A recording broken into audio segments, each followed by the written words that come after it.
Have you ever thought about Earth itself as an intelligent, well, not creature, but maybe an entity? Like it has a mind and some survival instincts of its own. When said like this, it sounds like you're about to watch a fantasy movie where the planet we walk and live our daily lives on will suddenly wake up, realize it doesn't like us that much after all, and just go crazy. Hope not. But we're not actually talking about such scenarios. More of the idea that the collective activity of life, like microbes and plants, can change a planet and give it a life of its own. It's like the planet has a green mind. The metaphor of Earth as a living planet makes sense.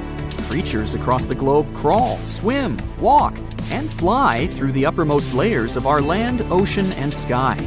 Plants cover much of our world. Plus, there are viruses and bacteria in the water, soil, and even atmosphere. Now imagine all the living things on Earth, like plants, animals, and microbes, as a giant team working together. They have different jobs, but they all do their thing to make the planet a better place to live. For example, plants make oxygen that we breathe, and animals help pollinate flowers. Together, they form the biosphere, which is like the Earth's team of life.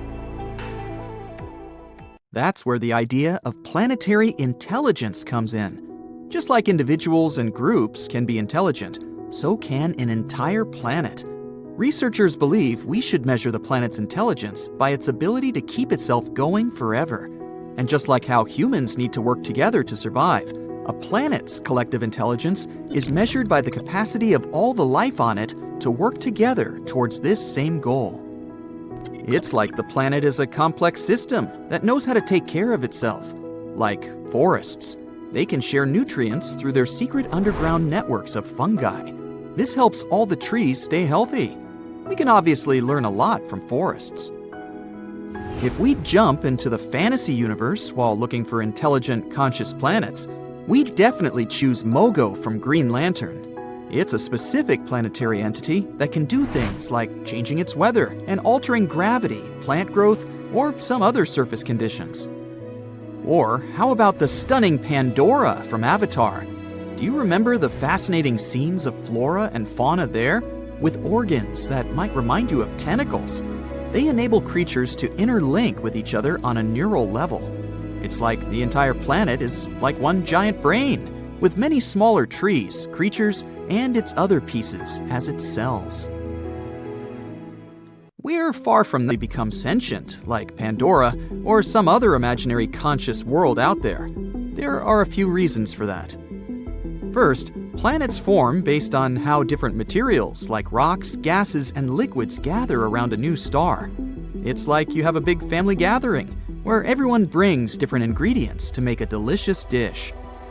And just like how these ingredients won't suddenly turn into a living being, the materials that make up a planet won't just turn into self-aware creatures. On Earth, after billions of years of complex chemical reactions, some molecules started to replicate themselves and carry information. That's how life on our planet began. And Earth is the only such example we have.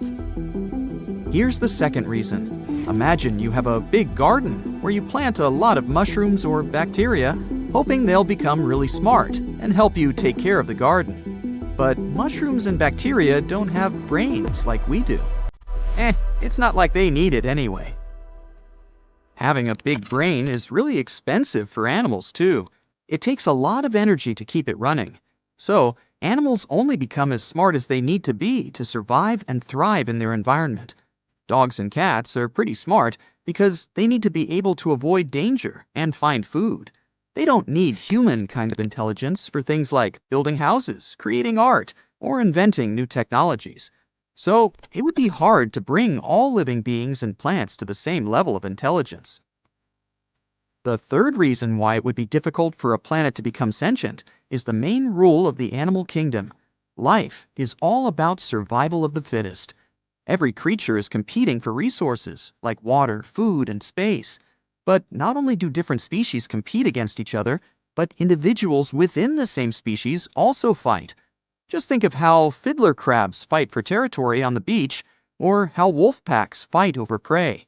or me when I see an empty spot on a crowded beach. This kind of competition is not a good base for global cooperation. There are a couple of exceptions to this rule. For example, ants. They may not be the brightest creatures on the planet, but when they come together in colonies, they can achieve amazing things, like gathering food that's way bigger than them, building nests, raising young, and even farming.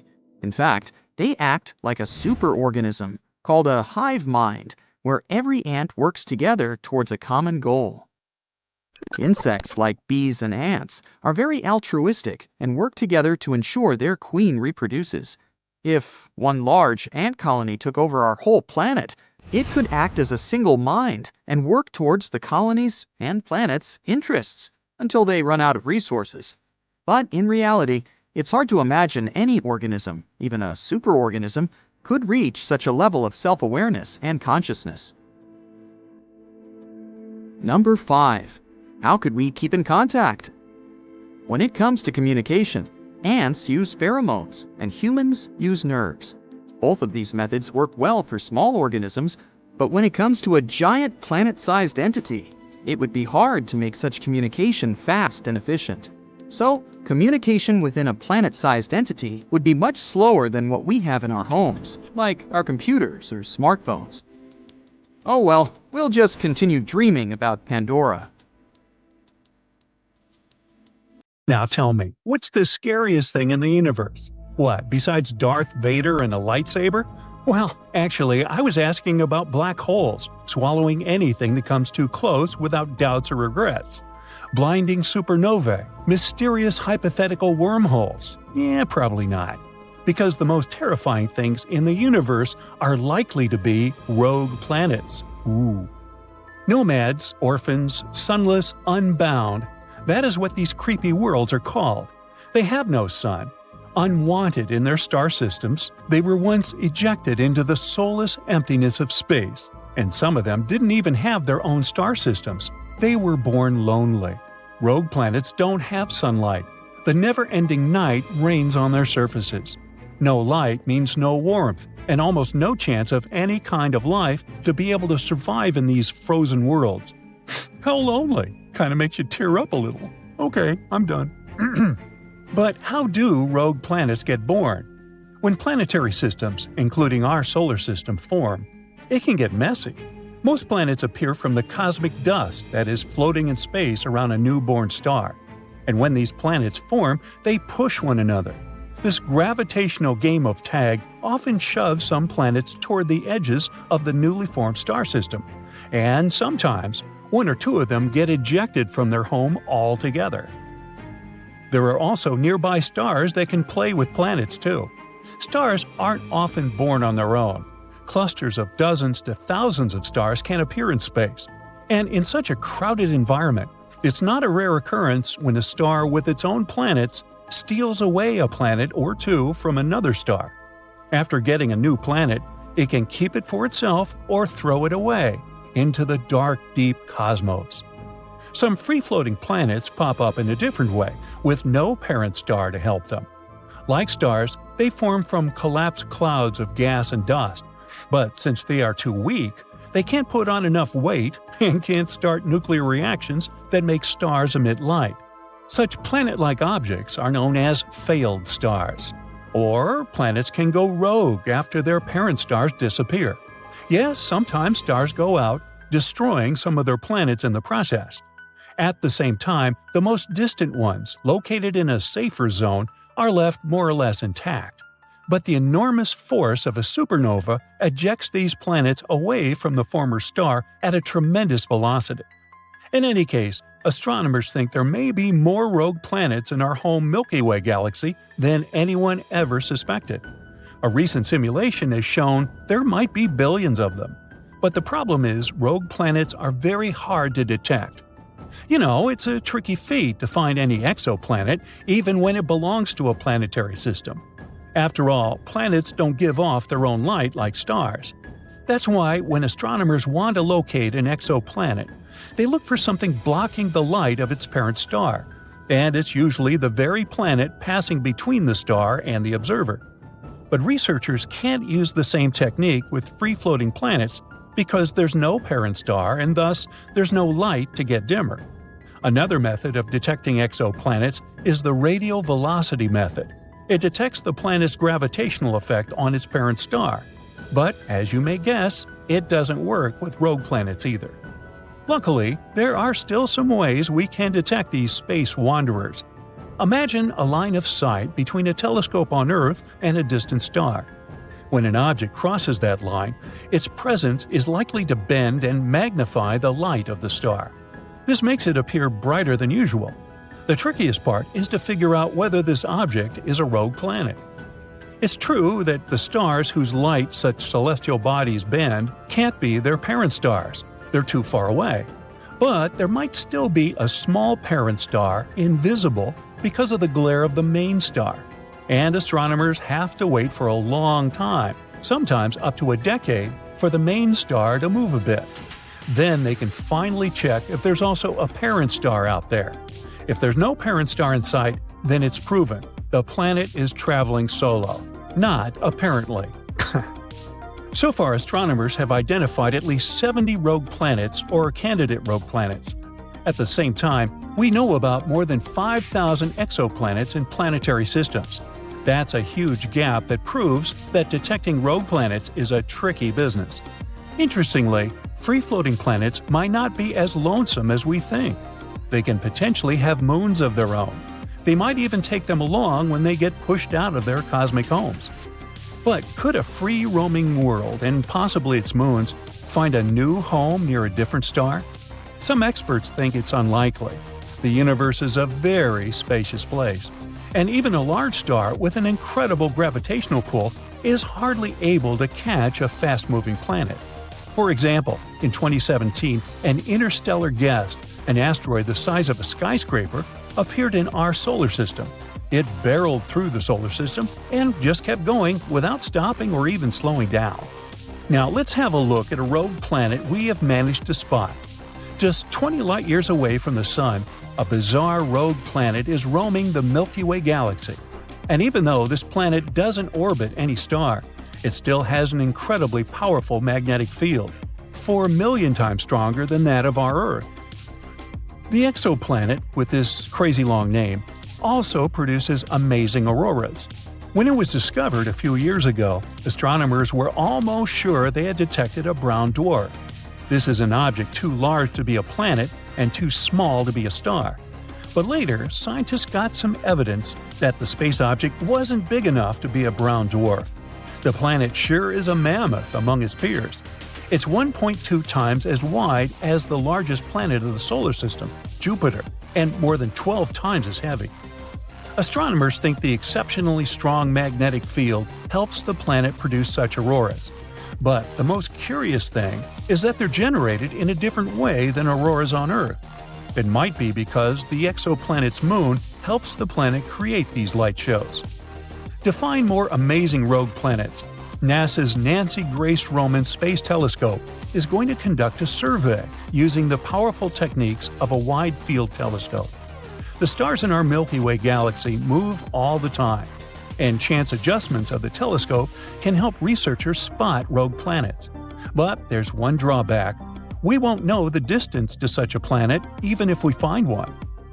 There's one more mission concept called Cleopatra, the clever NASA acronym for the Contemporaneous Lensing Parallax and Autonomous Transient Assay. See, I told you it was clever. It might be able to exploit parallax effects to calculate the distances to rogue planets.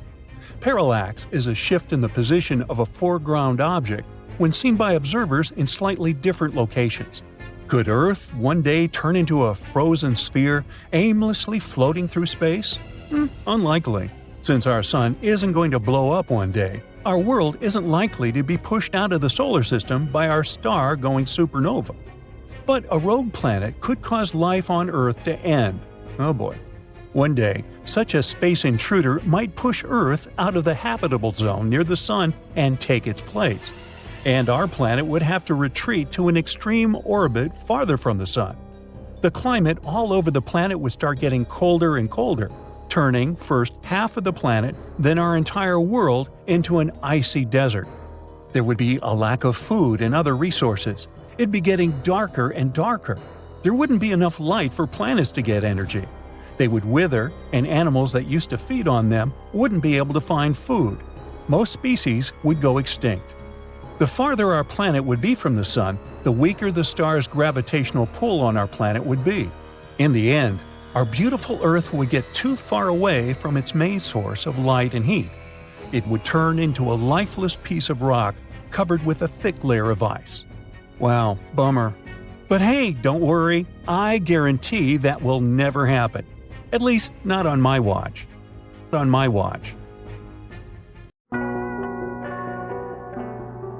The Big Bang Theory doesn't explain how exactly our cosmos started.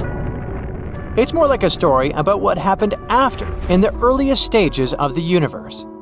That's when all stars, galaxies, and specks of dust were crammed into a dot, no bigger than a peach with a temperature of more than 1 trillion degrees. Our cosmos doesn't have an edge or outside.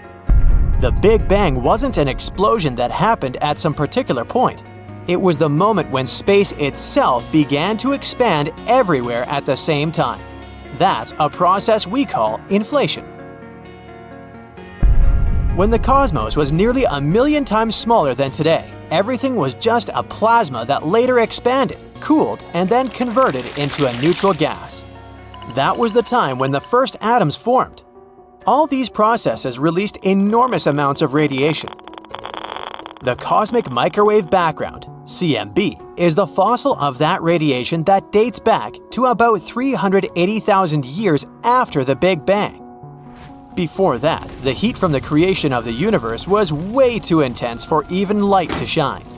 Only after matter cooled down did it get lighter because the universe became less dense and more transparent. In the first 3 minutes of this process, certain light elements formed, such as hydrogen and helium. About 400 million years after the Big Bang, the cosmos slowly started coming out of its dark ages. This period probably lasted over 500 million years. Clumps of gas came together and formed something beautiful, the very first stars and galaxies. All this gave off lots of ultraviolet light.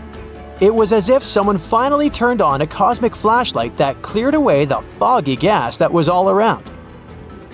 About 9 billion years later, our solar system got into the game too.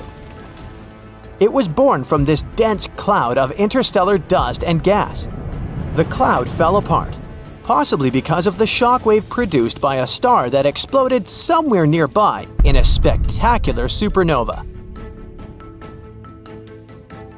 This left us with a solar nebula, a disk of material that kept spinning. At its center, gravitational forces kept pulling more and more material in. At one moment, the pressure at the core became so great that hydrogen atoms started to mix and form helium. Like it happens with other processes in space, this released giant amounts of energy. And ta-da, we got our star. So big that it makes up over 90% of all the matter in our solar system. The remaining matter from the disk had its own job to do. It probably started off as grains of dust even smaller than the width of your hair. Gravity and other forces made clumps smash into one another. They got bigger and bigger. Particles of dust eventually evolved into pebbles, and then, as this donut-shaped disk of gas kept spinning, they turned into rocks. Meanwhile, the star pulled in nearby gas and pushed the rest of the material farther away. Those parts of the disk were far away from the sun, so water in those regions started to freeze. Soon, there were tiny pieces of ice flying around, gathering into dirty snowballs that became planetary cores. Since it was cold, gas molecules could slow down enough for a planet to draw them closer. That's how we got our famous gas giants, Neptune, Uranus, Saturn, and Jupiter. Jupiter and Saturn probably formed first, maybe even within the first 10 million years of the existence of our solar system. Parts of the disk that were closer to the sun remained warm. The material there gathered into rocky planets. After the icy giants appeared, not much gas was left for the other ones though. So, Mercury, Venus, Earth, and Mars ended up a bit smaller. They may have taken tens of millions of years to form after the Sun was born. This is, of course, a very simplified version of how we got 8 planets in our solar system. Who knows if we'll ever know the whole truth? Time went on. Space debris was swirling around. Some objects became large enough for their gravitational force to shape them into spheres. That's how we got dwarf planets and big moons. Our asteroid belt is the region that separates inner planets from outer ones. It's full of pieces and bits from the early solar system that never grew into something bigger. They just kept on floating around, maybe waiting for another chance. Other smaller leftovers turned into comets, meteoroids, asteroids, and small irregular moons. 4.5 billion years ago, something else arose from all that chaos. A planet almost as big as Mars collided with Earth. And the debris formed the only moon we have today. Somewhere around that time, the Sun also got to a new level. At its younger stages, it was just a ball of helium and hydrogen that still wasn't powered by fusion. Over millions of years, it got hotter and more pressurized, and finally turned into the shining star we know today. It's supposed to stay like this for a very, very long time.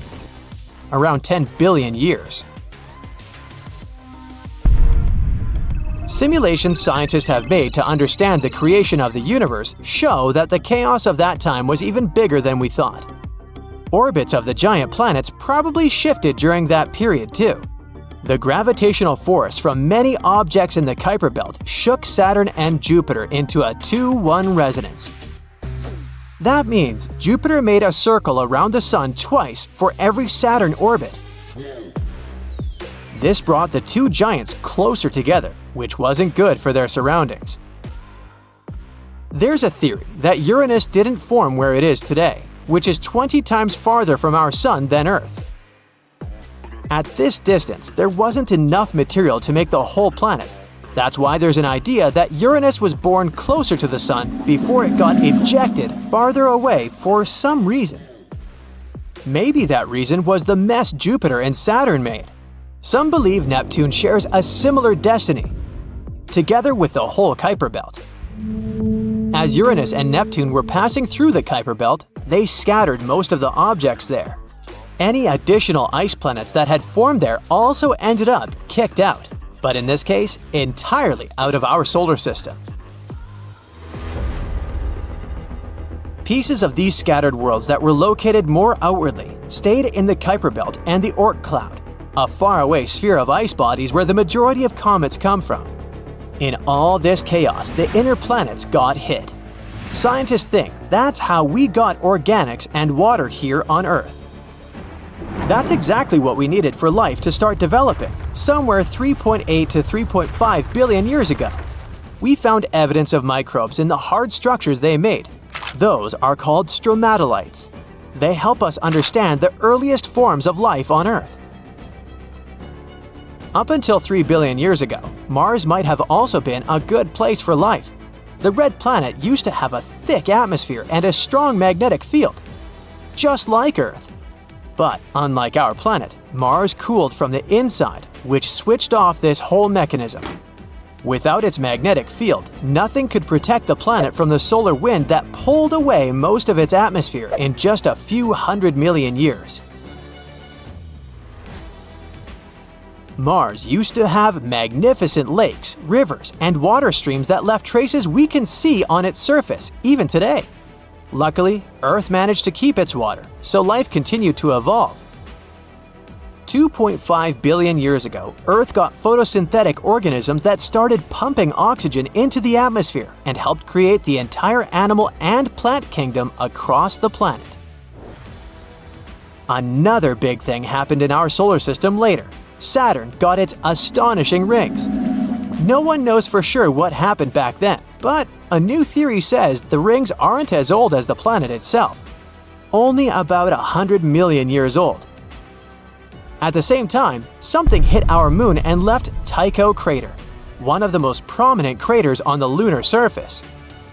Other planets couldn't avoid collisions either, including Earth. You already know what happened 66 million years ago. A giant asteroid triggered changes in climate and erased 3/4 of life, including dinosaurs. If alien life exists, it may be way stranger than we can imagine. For some inexplicable reason, we've long assumed that aliens might be like us humans. But in reality, they're more likely to be some form of unfathomable AI. With dozens of billions of years of evolution, intelligence can develop in entirely new, unexpected directions. Humans might be near the end of Darwinian evolution. We no longer need to remain the fittest to survive. But the technological evolution of AI minds is just starting. Who knows, maybe in another century or two, we'll be overtaken by inorganic intelligence. So, the question is, are aliens more likely to be flesh and blood, like us, or are they something more artificial? Even though many believe that people are at the peak of intelligence, it's possible that our species may just represent a stage on the way toward more artificial and advanced minds. And it can actually explain why space seems to be empty of similar forms of life. Perhaps an evolutionary transition to non-organic intelligence is inevitable all over the universe. Then aliens could be electronic descendants of once organic creatures that existed long, long ago. Such an idea gives us some exciting possibilities. If AI aliens were out there, they would act and think totally differently from us. Plus, they might not want to be detected. Non-organic intelligence may not need an atmosphere, so they might have already left their home planet. If they didn't need any special conditions, they would be able to make intergalactic voyages without having to fear for their lives. They could prefer to live in zero gravity because, in such conditions, you can build very large and very lightweight structures. For example, if you wanted to construct a giant gossamer-thin structure to harvest energy, it would be easier to do so in space than on a planet. They might not even need to live in orbit around a star. They could have innovative ways of getting energy we can't imagine yet. If their brains were silicon-based, they could realize that they needed less energy to process information at lower temperatures. So, they would move away from planetary systems to colder regions of the cosmos. They could even have periods of hibernation for billions of years. What if they had such a period waiting until the cosmic microwave background, the leftover radiation after the Big Bang, cooled down enough for them to function properly? We can't assume that these aliens would be a civilization either. On Earth, this term means a society of individuals. But aliens might be a single integrated intelligence, or they might be zombies, super intelligent but lacking self-awareness and inner life. In this case, they would be alive but unable to perceive themselves or the world around them. Alternatively, their advanced intelligence might allow them to understand aspects of reality we can't figure out yet. There are likely to be things in the universe that neither our mind nor our senses can grasp. But electronic brains might have a very different perception. Interestingly, these days, humans themselves are starting to use AI to detect alien life out there. After all, there are between 10 and 50 billion potentially habitable worlds in our galaxy alone, and looking for intelligent life is a hard task without some assistance. That's when the US-based research organization, SETI, Search for Extraterrestrial Intelligence, comes into play. This institute is looking for science and technology beyond the solar system. It could be evidence of intelligence out there. But it's a needle in a haystack kind of situation. Luckily, new instruments are helping the search. Artificial intelligence can both handle massive datasets and spot anomalies, which is transforming the hunt for alien intelligence. SETI, together with other research organizations, built an AI-powered software system called the Very Large Array. It consists of 28 large dish antennas spread across a desert plain. When it starts working, the AI will be able to process 2 terabytes of data every second. For comparison, modern laptops typically have around 1 terabyte of total storage. So, hopefully, these new tools will provide us with new, groundbreaking discoveries. Look at these two pictures. At first glance, one might think, well, aren't they showing the exact same thing? Truth is, they don't. But both these subjects are some of the most complex structures humans have ever had the chance to study. The first image shows a cluster of galaxies from our universe. The second is just a small neuron in the human brain. After seeing these images, some were quick to compare them. Is the universe nothing more than a huge brain? Now let's not get too excited. Before we go into describing all the similarities between the universe and the human brain, there is something we need to be aware of. It's a little thing called apophenia. And it's when our brains make up similarities between two objects that are seriously unrelated. The best example is when we look at clouds and start to see all sorts of cute animals and weirdly shaped objects. We might be doing the same thing when looking at those two initial pictures. Maybe it's just our brain making up similarities where there aren't any. Some scientists became fascinated with this huge brain universe idea. They wanted to make sure it was not just a weird coincidence. There had to be a way they could measure how the universe compares to the mushy organ inside our heads. So they started with the brain. It's probably one of the most complicated things we know in the whole universe. That's because it's packed with more than 80 billion neurons. These cells are responsible for taking information from our senses and sending out messages all over our body. Try to think of neurons as workers in a factory. They don't just do their work, they actually communicate with each other, thanks to these elements called axons and dendrites. The axons are responsible for carrying electrical signals away from the neuron's body to other neurons or muscles. Dendrites, on the other hand, have the task of receiving that information. All of them together make this mega network of about 100 trillion connections. The universe is one big social network itself too, but this time it's made up of galaxies. You might picture the universe as stars and planets with a ton of empty space between them. It's not quite right. What we can see and measure is known as the observable universe, and it's really vast. Think about 90 billion light-years across, containing hundreds of billions to maybe a few trillion of galaxies. These galaxies, like the one we're standing in at this very moment, are bundled together in groups.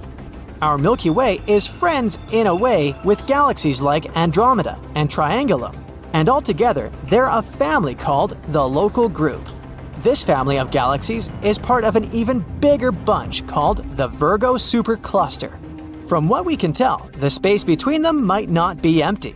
It's filled with these threads made up of regular matter, but there might also be this mysterious dark matter doing its thing.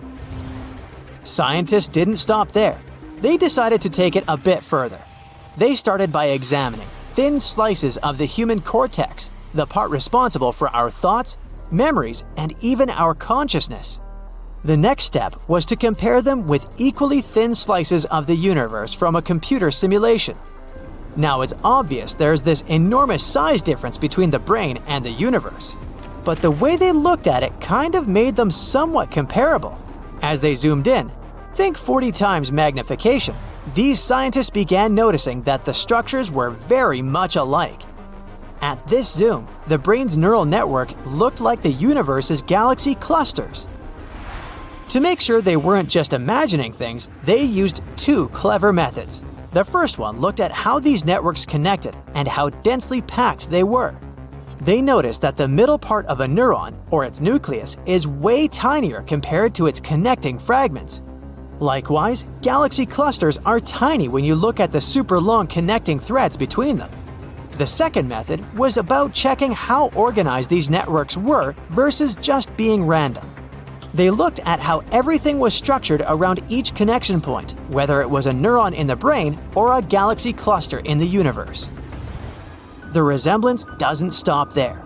We know that our brain is mostly water, about 70% to be precise. Now the cosmic web in space, it too has about 70% of something, only this time it's dark energy. Water and dark energy may not be the most important elements in each of their structures, but they might still play a part in how everything sets up. The analogy continues. You see, the space we'd need on a computer to map out the universe is almost the same as our brain's memory storage. somewhere in the ballpark of 2.5 petabytes. So theoretically, a chunk of the universe could fit in our brains. Or flip that, and our entire life's memories could get stored in the universe's network. There are differences too, and we have to be aware of them to make sure we're assessing things properly. For starters, the universe is pretty much the same all over. It doesn't change its composition that much, regardless of where you travel in the observable area. But our brain, not so much. Different parts have different jobs. Also, our brain connections send information depending on things like what you're seeing or touching. On the flip side, the universe's links are just energy. There's also a difference between how these two structures came to be. It turns out that the patterns we see when we're gazing up at the stars are all shaped by gravity and some weird unseen force called dark matter. Massive fireworks in space called supernovae can also affect this cosmic wallpaper. On the opposite side of the spectrum, our brains got their shape from evolution. That long process where animals, including us, get to pass on the best features and data they've learned to their offspring. So, if a trait like a certain shape of the brain helped our ancestors dodge a hungry tiger, that trait got passed down. Our brains are also built the way they are because they're supposed to act like a superhighway for our thoughts. Quick thinking was crucial for people back in the day when they needed shelter from wild animals or the elements. Now, especially if you're a fan of sci-fi literature, you might be wondering, if the universe is like this immense brain, what might its body look like?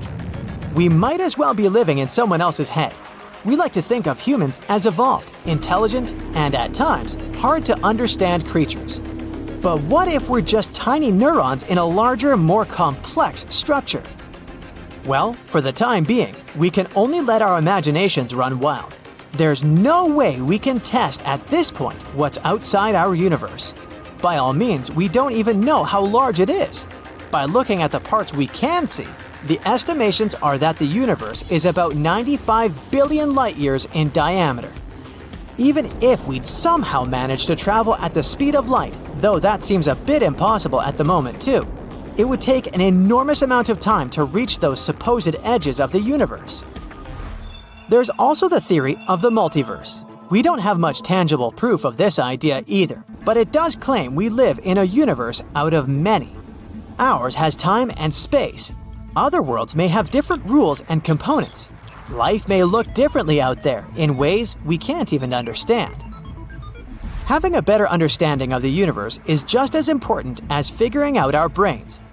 You see, we still have many unsolved mysteries right here under our noses, or behind our noses to be more precise.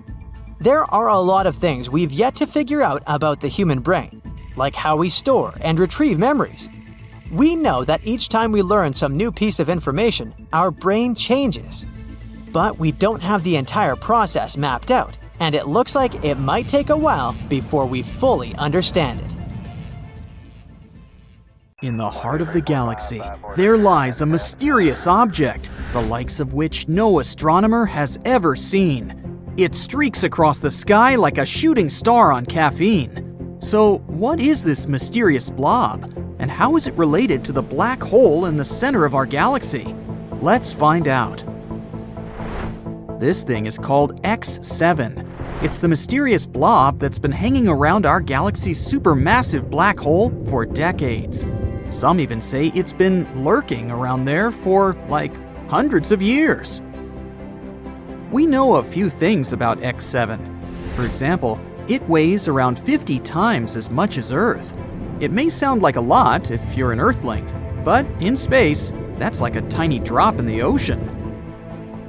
X7 is also moving pretty fast, at speeds of up to 700 miles per second. That's faster than you trying to catch the last slice of pizza before your roommate gets to it. But what in the world is this thing? A magic star we've never seen before? An extraterrestrial spaceship? Well, there are some theories connected to the blob's future tragic fate. Unfortunately, X7's days are numbered. Right now, it's on a 170-year-long elliptical orbit around the supermassive black hole at the center of the Milky Way. But it's not going to make it that far.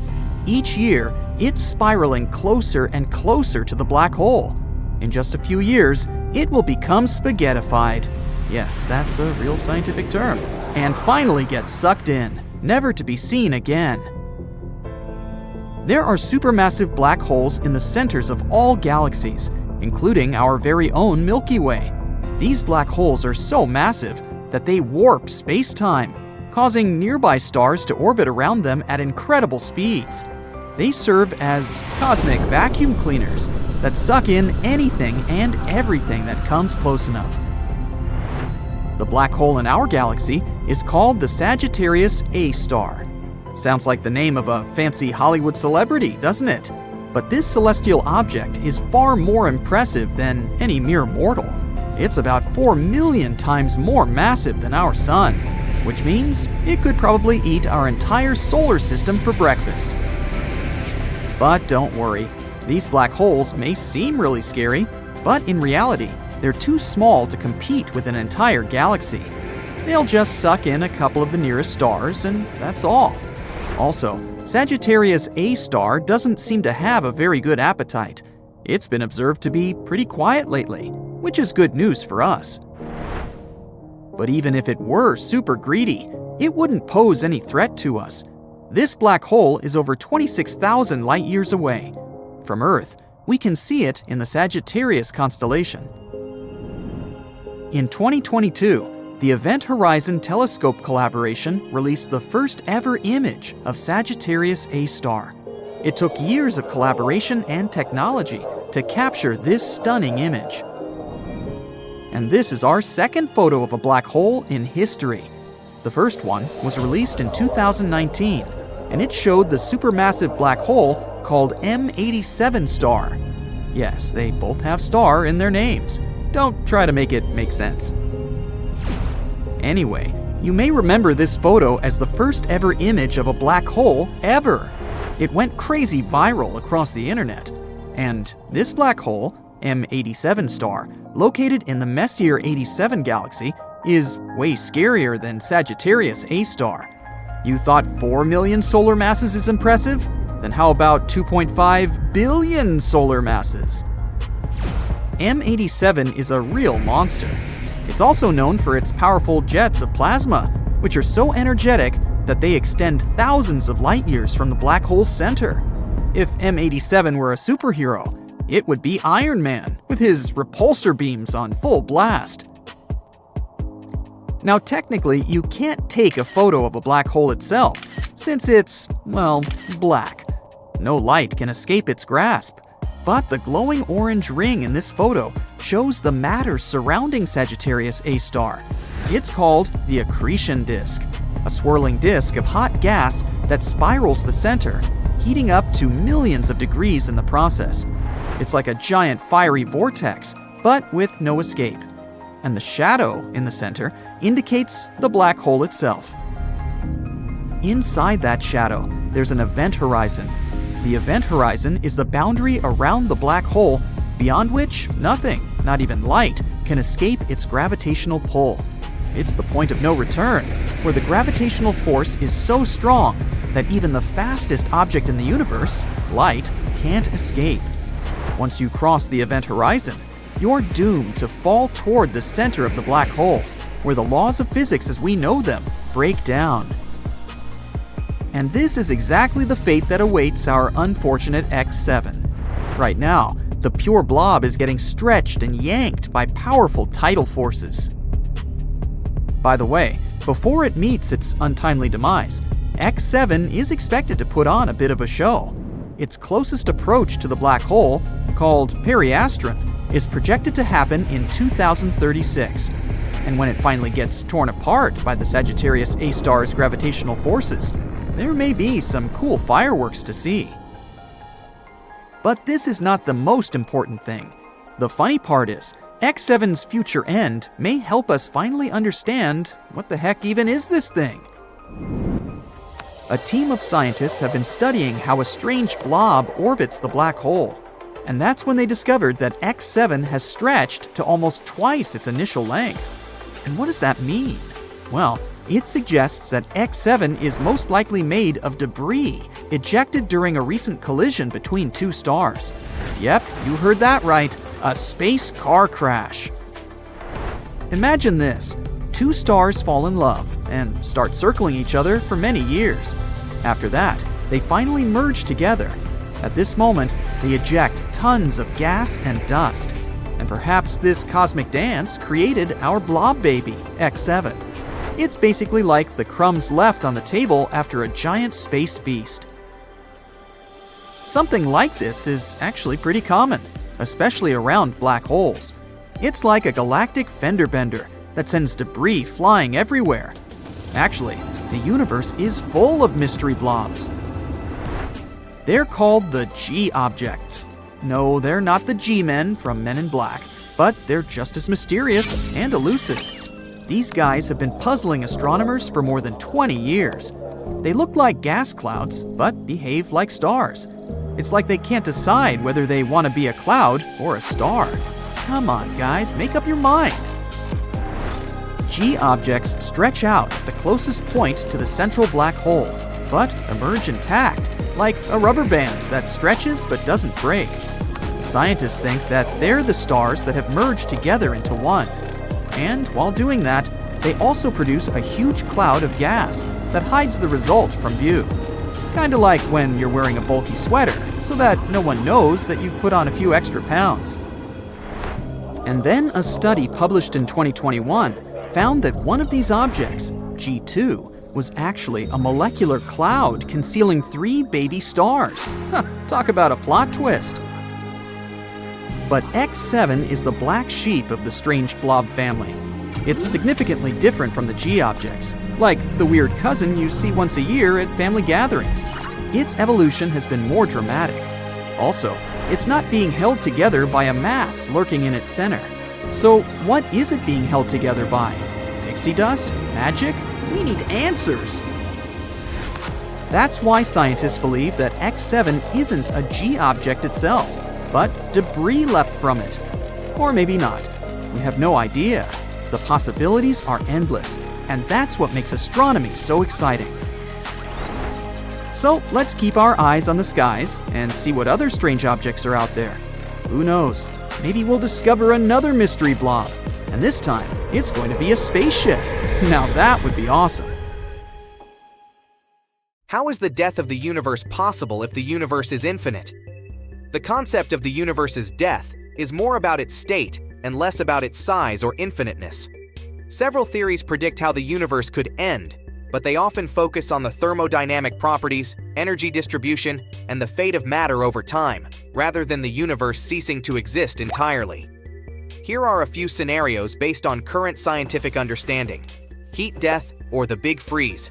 This is the most widely accepted scenario, based on the second law of thermodynamics. Over trillions of years, it's theorized that the universe will reach a state of maximum entropy, where all energy is evenly distributed and no work can be performed. The universe would be cold and dead, with all stars burned out, and every bit of energy spread out thinly across an ever-expanding cosmos. Big Rip. This theory suggests that the expansion of the universe, driven by dark energy, could continue to accelerate indefinitely. Eventually, this acceleration would become so powerful that it would tear apart galaxies, stars, planets, and finally molecules and atoms themselves. Big Crunch. The opposite of the Big Bang, this theory proposes that the expansion of the universe could reverse, causing the universe to collapse back on itself into a singularity. This scenario is less favored now because observations suggest the universe's expansion is accelerating, not slowing down. Big Bounce. This theory combines aspects of the Big Crunch with the idea of cyclic universes. It suggests that after a big crunch, the universe could bounce back and start expanding again, potentially leading to an infinite cycle of universes being born, dying, and being reborn. The concept of an infinite universe doesn't contradict these scenarios because infinity here refers more to the spatial extent rather than its lifespan or the distribution of matter and energy within it. Even in an infinite universe, the distribution of energy can become so even that no meaningful activity can take place, leading to a death of sorts in terms of the universe's ability to host life or undergo change. How can energy be distributed uniformly in an infinite universe? If the universe is infinite, then there must be infinitely many regions where energy is not evenly distributed. The concept of energy being evenly distributed in an infinite universe indeed presents a paradox when taken at face value. The idea primarily stems from thermodynamics applied to a more understandable, finite model of the universe. However, applying these principles to an infinite universe requires some nuance: local versus global uniformity. In an infinite universe, energy could become evenly distributed on a local scale, within observable regions, rather than globally. The observable universe, the part we can see and measure, might reach a state of maximum entropy, where energy within this region is evenly spread out. Beyond our observable universe, conditions could vary wildly, but those variations would have no effect on the state of entropy within our observable limits. The horizon problem. This issue is also related to the cosmological horizon problem, which the theory of cosmic inflation addresses. The horizon problem questions how parts of the universe are too far apart to have exchanged light, or any information, since the Big Bang appears to be at the same temperature. Cosmic inflation theory suggests that the universe expanded exponentially in a very short time period after the Big Bang, smoothing out any initial irregularities over a vast region. In this context, an even distribution doesn't necessarily mean perfectly uniform across infinity, but sufficiently uniform within the observable universe due to its rapid early expansion. The role of dark energy. The current accelerated expansion of the universe, driven by dark energy, adds another layer of complexity. If dark energy continues to accelerate the universe's expansion, it could lead to scenarios like the Big Freeze or the Big Rip. In these cases, while locally, within our observable universe, energy might become more evenly distributed as stars burn out and matter spreads thin, the global picture across an infinite universe might be far more complicated and beyond our current understanding. Theoretical limits. The discussion of energy distribution in an infinite universe touches on the limits of our current theories. General relativity, quantum mechanics, and thermodynamics are all based on observations and experiments within the observable universe. Extrapolating these theories to an infinite cosmos involves assumptions that may not hold universally. In summary, when physicists talk about the universe reaching thermal equilibrium or heat death, they're often referring to the observable universe. The concept of an infinite universe introduces complexities that challenge our current understanding, suggesting that the true nature of the entire cosmos could be far more intricate than our local observations can reveal.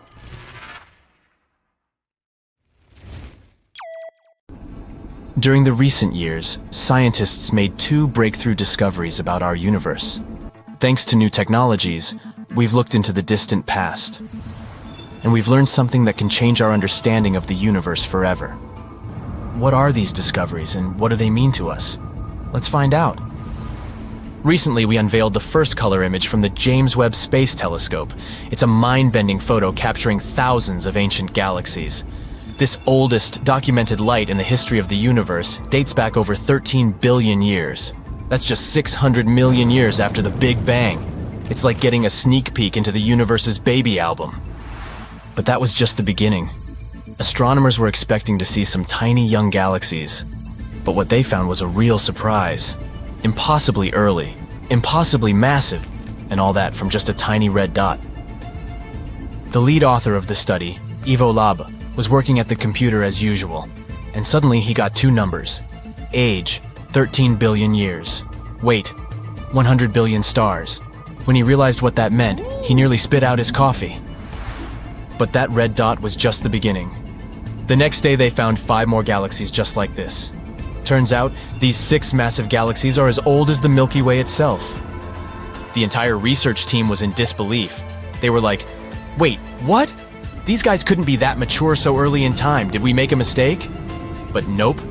The James Webb Space Telescope, the new cool guy on the space block, just has some serious skills. It can see through dust clouds with its infrared vision and spot galaxies that were previously invisible. Move over Hubble. There's a new stargazer in town. But why is it shaking things up so much? Because this discovery affects our understanding of how galaxies formed. Let's try to explain. A long time ago, 13.8 billion years ago to be precise, our universe was born. It was chilling out for a while, and then it started to form the first galaxies. And these galaxies were full of gas and dust. Eventually, this gas started turning into stars. Some galaxies were more massive and had more stars, and some were lighter and had almost no stars at all. In any case, they all grew gradually. The stars in them were born slowly and smoothly. That's how our current models explain this. But these new observations from the James Webb Space Telescope show an unexpected surprise. Looks like, even in the early universe, our ancient friends had lots of stars. More than what we would ever expect.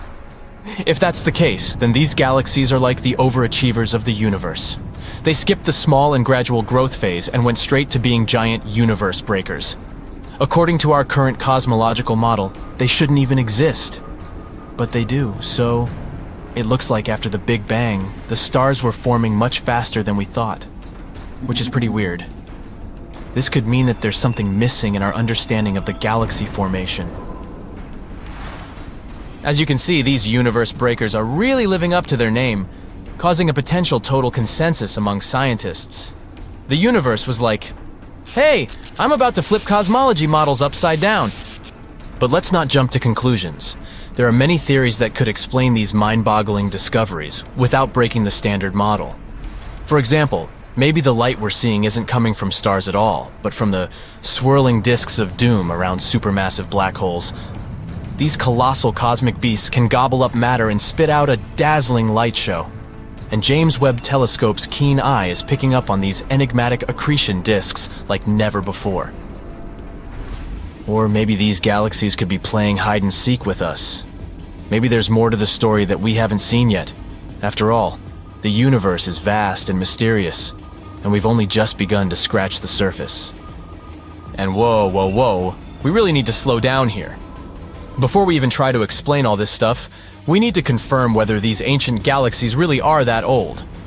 Although even if they're actually just supermassive black holes, it still shows an astounding change. We'll have to wait about a year to find out. One thing's for sure, the James Webb Space Telescope has definitely taught us a valuable lesson. Expect the unexpected. And this is just the beginning of unexpected. Ivo Laba's team wasn't the only one who made such a huge breakthrough. There's also a team that claims that they've unlocked the secrets of the universe's past, and that's worth 2 Nobel Prizes. Move over James Webb Space Telescope, because this discovery came from an antenna that's smaller than a fridge and costs less than $5 million. Talk about space bargain hunting! The astronomers caught this signal that showed some surprises. It was coming from the earliest stars of our universe, back in the days when they were just beginning to twinkle. Say hi to our celestial ancestors again. Now, the signal was pretty weird. The temperatures were unusually low, and there was a pronounced wave that left astronomers scratching their heads. What could be causing all this? Well, there's a theory. Dark matter may have been at work, and if that's the case, then we can really be on the verge of a great discovery. Imagine you're looking at the night sky filled with stars, but there's something else there that you can't see. It's like an invisible cloak that covers the entire universe. Scientists call this mysterious stuff dark matter. Dark matter is like the ghost of our world. It doesn't emit, absorb, or reflect any light. We can't see it with telescopes or our eyes. That's why we call it dark matter. But if we can't detect it in any way, how do we know it exists? Because of its gravitational pull. One day we noticed that our understanding of how galaxies were created was incorrect. According to our calculations, they should have been some chaotic gas, but something held them together, turning them into spirals, like some kind of invisible glue. Then we thought, maybe this invisible glue really exists. If the moon was invisible, we would still suspect that it exists somewhere because its gravity affects the tides on Earth. This is also the case with dark matter. Its gravity influences the motion of galaxies and other cosmic objects. In fact, dark matter makes up a huge chunk of the universe, about 27% of it. Moreover, the normal matter we can see, like stars, planets, and galaxies, only make up about 5% of the universe. So even though we can't see dark matter, there's actually more of it in the universe than everything we can see. Scientists are still trying to figure out if dark matter exists and what it can be made of. Some theories suggest that it could be made up of exotic particles that are different from the particles that we're used to. Others think that it might be some kind of weird, undiscovered form of matter that doesn't interact with light at all. Anyway, it's an intriguing mystery, and if we ever confirm the existence of dark matter, our understanding of our world will change forever. So now you can understand why the excitement in the scientific community is palpable. If this discovery is confirmed, then we will get the first real proof of dark matter. This discovery may be even more important than the Big Bang itself because, as astronomers put it, we are made of star stuff, and so we are glimpsing at our origin. But of course, we still have to wait and explore all this in great detail. In science, one should never rush to conclusions. And while scientists study this stuff, we'll be here, on the edge of our seats waiting for the next space blockbuster to unfold. The universe never ceases to amaze us with its wonders. Who knew that such a small and humble antenna could unlock such cosmic secrets? It just goes to show that in the vastness of space, even the tiniest discoveries can have the biggest impact. Keep looking up, and who knows what other cosmic surprises are waiting to be uncovered. You're in your galactic space cruiser on your way to Outpost 52, delivering supplies for the small colony there, when alarms begin going off. You scan your displays, but something catches your eye before you can work out what's happening. You don't need a view screen, as the front section of your ship is transparent, like a one-way mirror. A colossal orange and purple cloud is sweeping towards you. There's no time to analyze it. You put the ship into a dive, as steep as it will go. The alarms go crazy, but you're too focused on getting out of danger. The ship rattles, and you think it will break up, but your ship is fast and powerful, and somehow you manage to get underneath it. You look up and see the gigantic plasma cloud go soaring past. Curiosity has bitten you, and you decide to follow it. You program your computer to analyze it. Soon the information is coming back, and you can't believe what it's telling you. This plasma cloud is a wrecker of galaxies.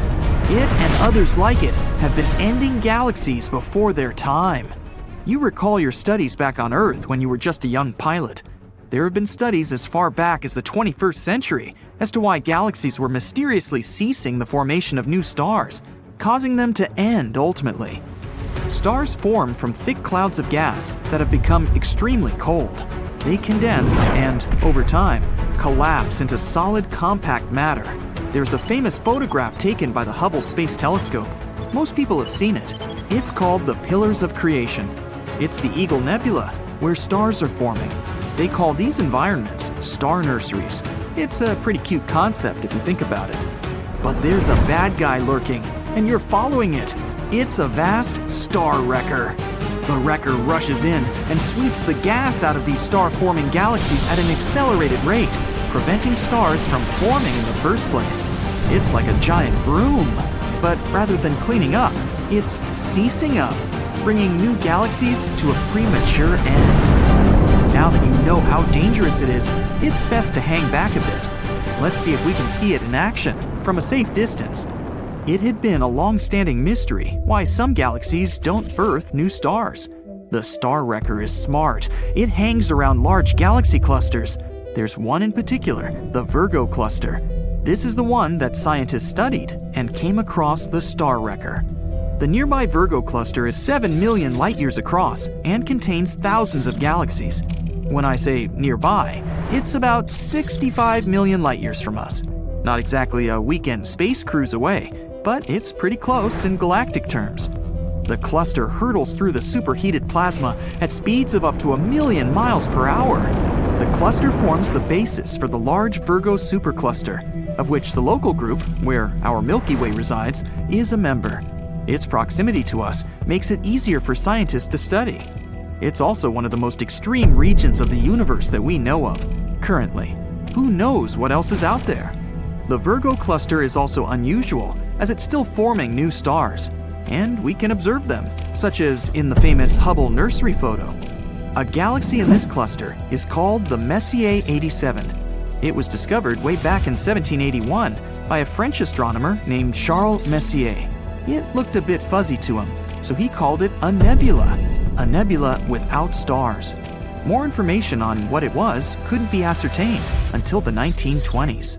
Messier was well respected and in his lifetime discovered 13 comets.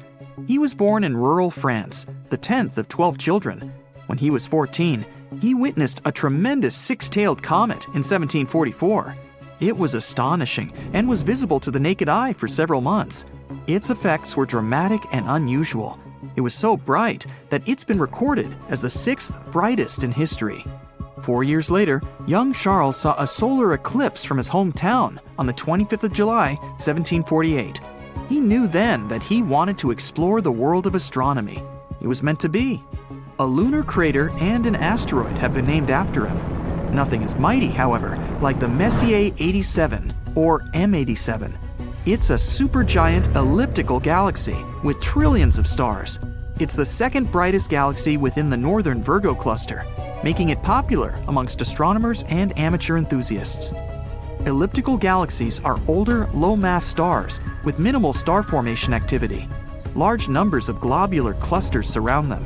They make up roughly 10 to 15% of the Virgo supercluster. M87 has a supermassive black hole at its core. The black hole was photographed using data collected in 2017 by the Event Horizon Telescope, EHT. It was announced excitedly to the world in 2019. In March 2021, the EHT collaboration revealed a polarized-based image of the black hole for the first time. It was a pretty exciting event. It was the first time that a black hole had been captured.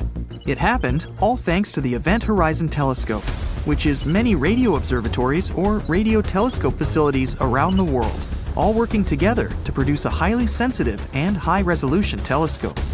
Another array of telescopes in Chile is called the Atacama Large Millimeter Submillimeter Array, ALMA. They captured high-resolution images of the 51 significant galaxies in the Virgo cluster. That's part of how we know what we know. M87 and other galaxies don't appear to be doing a lot to the naked eye. In fact, in a typical human lifetime, they barely move at all. Yet they are made up of gas, dust, and other objects that move through space at high speeds. They move when affected by the gravity of other galaxies, or dark matter, a mysterious entity that is 5 times more common than ordinary matter. Many galaxies, including our own, are believed to have a halo of dark matter surrounding them. The dark matter can pull more significantly on the smaller galaxies outside the clusters. As the galaxy gets dragged around through space, the star wrecker may come across. Giant clouds of intergalactic plasma, a form of electric gas, can behave like an atmosphere and drain the gas inside the galaxy. It sweeps out the gas inside the galaxy, stripping it of what it needs to make stars. It's hard to grasp the scale of this sort of activity, but that's what scientists now believe has been occurring to some galaxies or the nebulae without stars, as Charles Messier saw it. Now, let's park our space cruiser here and watch this thing in action. What we've been calling star wrecking is known as gas stripping. It's one of the most spectacular and violent external events in space. A scientist from the National Research Council of Canada said that galaxies are moving so fast through hot plasma in the cluster that a vast quantity of cold molecular gas is stripped from the galaxy. It's as though the gas is being swept away by a giant cosmic industrial blower. It's not the sort of clean-out we want to happen in our galaxy. You observe it in action. You're impressed, but equally respectful of its great power. The gas stripping, also known as ram pressure stripping, travels through many galaxies and removes a star-forming gas. The process is very efficient. The gas is behaving differently from the clouds in our galaxy. They aren't forming as many stars as they are in ours. A 21st century study found that the same process happens in smaller groups of only a few galaxies, with much less dark matter. The study looked at a staggering 10,567 satellite galaxies. These are galaxies that exist beyond the enormous galaxy clusters. Most galaxies in the universe exist in between 2 and 100 galaxies. They were able to study such a large number by using stacking. It makes it possible to learn about a collection of faint objects by combining all the information from the objects and making an average characteristic. They ultimately determined that gas stripping, or star wrecking, is potentially the main way that galaxies, predominantly star formation, are shut down by their surroundings. Pretty unfortunate to have such a nasty neighbor. So, now that your curiosity has been satisfied, it's best to leave this plasma cloud and get on with your journey to Outpost 52. You're gonna be late now and could be in a whole lot of trouble. While the cruiser turns around, we'll head back to Earth. And back in time, back to 1744, to that night in rural France, where a teenager stood outside, marveling at the night sky and the spectacular vista of the six-tailed comet. And from that moment, was inspired to begin a lifelong quest based on a single question, perhaps the ultimate of all: what's out there?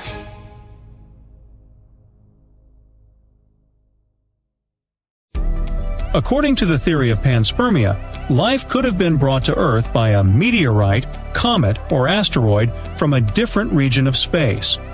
At the moment, this idea remains purely theoretical. But let's figure out if it could actually turn out to be true. Traditionally, exobiologists, those who are focused on searching for life outside Earth, have been trying to explore the possibility of life on Mars or in the subsurface oceans of Saturn's and Jupiter's icy moons. But simple life could be much more widespread. It could be drifting through interplanetary space right now, in the form of dormant bacteria and spores. Several scientists have noted that the ultra-harsh environment of space is likely to severely damage the DNA and RNA of such spores and microorganisms. Others believe that since enough microbes could be traveling in a dust cloud, some of them could survive in their original form. There are several types of panspermia. For example, lithopanspermia proposes that some kind of microbic life could exist in debris blasted into the cosmos after planetary collisions with comets and asteroids. Radiopanspermia claims that organisms might be able to travel through space with the help of radiation coming from stars. But in this case, it's unclear how the effect of dangerous ultraviolet and X-ray radiation, combined with the vacuum of space, doesn't totally destroy microorganisms. There's also pseudopanspermia. According to it, organic building blocks of life appear in interstellar clouds of dust. They get transported to the surfaces of planets, and life starts developing there. It sounds really fascinating, but is there any evidence for the panspermia theory? Well, there have been a few orbital experiments. For example, from 2008 to 2016, the samples gathered by EXPOSE, special equipment mounted outside the International Space Station and dedicated to astrobiology, were exposed to the conditions of space. After that, they were returned to Earth from the ISS. It turned out that some of them had survived those severe conditions. There was even a case when 100% of bacterial spores placed in Mars-like conditions were still capable of life. Also, some seeds survived and were later grown as plants on Earth. There have also been exostack experiments on the U.S. Long-Duration Exposure Facility satellite and biopan experiments on Russian photon capsules. They have shown that with minimal protection, spores, lichens, and even minuscule animals, such as tardigrades, might be able to survive in space for as long as several years. A piece of Surveyor 3 lunar lander was brought back to Earth in 1969 by the Apollo 12 mission. Shockingly, it contained an Earth bacterium that had survived unprotected for more than 2 years on the airless surface. At the same time, this bacterium could have come from laboratory contamination on arrival back on Earth. The Indian Space Research Organization carried out a search for space microorganisms too. It was done at stratospheric altitudes via balloon flights. The results showed that living interplanetary cells existed in air samples taken from heights of above 25 miles. Normally, air from lower levels of the atmosphere can't be transported there, so this discovery seemed to prove the theory of panspermia. But in 2010, NASA atmospheric sampling before and after hurricanes proved that under certain circumstances, Earth bacteria could actually be transported very high into the upper levels of the atmosphere. One of the main arguments against panspermia is that if this theory was correct, all life found throughout the solar system would have a common origin and share main biochemical characteristics like genetic code. It doesn't sound plausible. Many specialists believe that only the presence of astronaut explorers on the surfaces of, let's say, Mars, Europa, or Enceladus can properly solve the question of life in the solar system. They can compare any life forms found with Earth-type life, which can turn out to be a real test of panspermia. In any case, until probes finally find direct proof of spaceborne life, the panspermia theory will remain unproven. Oh, fasten your seatbelts.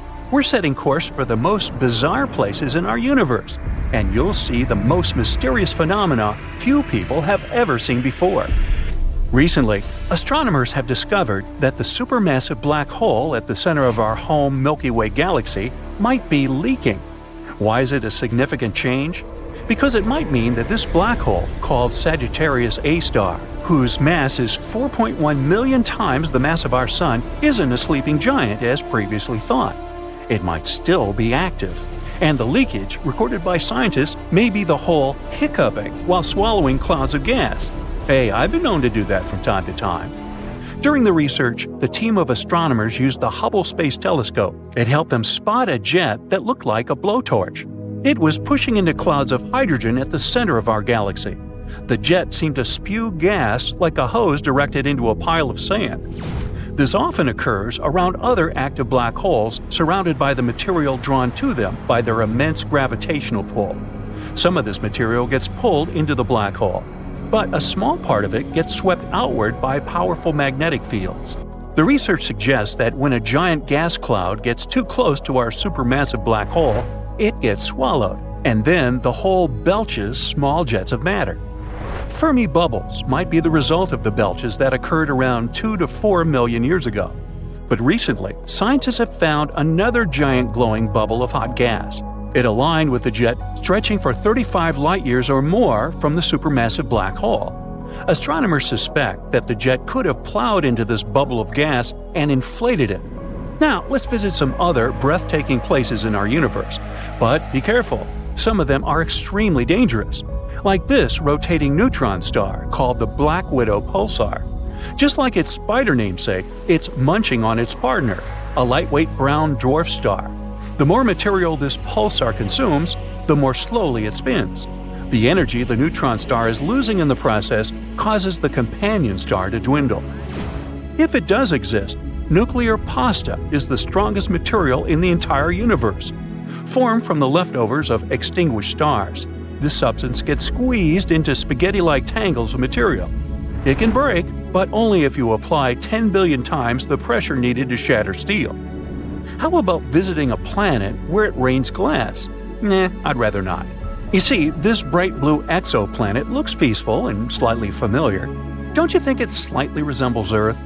But this pretty appearance hides the planet's terrifying nature. The winds blow at 5,400 miles per hour on its surface. That's 7 times the speed of sound. But that's not the worst. It rains glass sideways in this scorching hot alien world. Solar tsunamis are a solar phenomenon dubbed Terminator events. These tsunamis take place at the Sun's equator. Disastrous magnetic field collisions seem to cause ginormous twin tsunamis of plasma. These tsunamis tear across the star's surface, moving at a speed of 1,000 feet per second. They can last for weeks at a time and happen every decade or so. Now look at this space body. Its nickname is Electric Hyperion. This Saturn's moon is one of the most bizarre-looking moons in the solar system, but its appearance isn't the strangest thing about it. This pumice stone-like rock, pockmarked with countless craters, is also charged with static electricity, and it's flowing out into space. Look at this, a rogue planet with auroras. Lost in space and drifting through galaxies, rogue planets were once flung away from their parent stars. But one of them, 200 light-years away from Earth, is different from the rest. It's a planet-sized object with a magnetic field 200 times stronger than that of Jupiter. This field is so powerful that it generates flashing auroras in the planet's atmosphere. Be sure to stay away from black holes. Do I really need to warn you?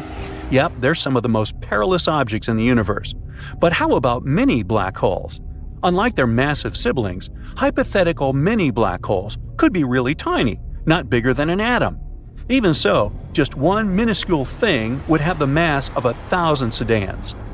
One theory claims that tons of micro black holes could have been created right after the Big Bang and the beginning of the universe. Some scientists even go as far as to say that a couple of mini black holes pass through our planet every day. Ooh, I'll bet you like our next stop, a burning ice planet. Faraway Neptune-sized exoplanet Gliese 436b is a paradox. It's made of scorching hot ice. The planet completes one full orbit around the red dwarf Gliese 436 in just 2 days. It means it's traveling remarkably close to its parent star. That might be the reason the planet's temperatures rarely drop below 800 degrees Fahrenheit. But the strangest thing? The planet hosts huge volumes of water ice known as Ice X, which remains solid despite blistering temperatures. Now, if you love jewelry, this next world is for you – a diamond planet. About 4,000 light-years away from Earth, there's a planet that seems to be one enormous diamond. The planet is denser than any other discovered so far and consists mostly of carbon. It's so dense that astronomers think this carbon might be crystalline. This in turn might mean that at least some part of the planet is diamond. Moons orbiting other moons might exist, or they might not. Astronomers haven't agreed on this one yet. Planets orbit stars, and moons orbit planets. But then, why can't there be moons, also known as submoons, moonettes, and moons? It actually sounds like one of those flowery Hawaiian dresses, moo-moos. But alas, no. Researchers claim that moons could exist, but the host moon has to be massive enough, the moon small enough, and there must be a wide gulf between these moons and the host planet. Now, I'll take you to the living fossil galaxy. DG-SAT-1 is as big as the Milky Way, but it's nearly invisible because its stars are spread out incredibly thinly. But what makes the galaxy unique is that it's sitting all alone, unlike other galaxies of this kind. Those are usually found in clusters. It can mean that DG-SAT-1 was formed in a different era, probably a mere 1 billion years after the Big Bang. If it's true, this galaxy is a real living fossil. Now, you won't be able to see the next space phenomenon, all because people can't see infrared light. And the phenomenon I'm talking about is an infrared stream from space. Ooh. Neutron stars are ultra-dense collapsed cores of giant stars. They usually emit X-rays or radio waves. But in 2018, astronomers discovered a weird stream of infrared light. It seemed to be coming from a neutron star 800 light-years away from our planet. This signal was probably generated by a disk of dust surrounding the star, but this theory hasn't been proven yet.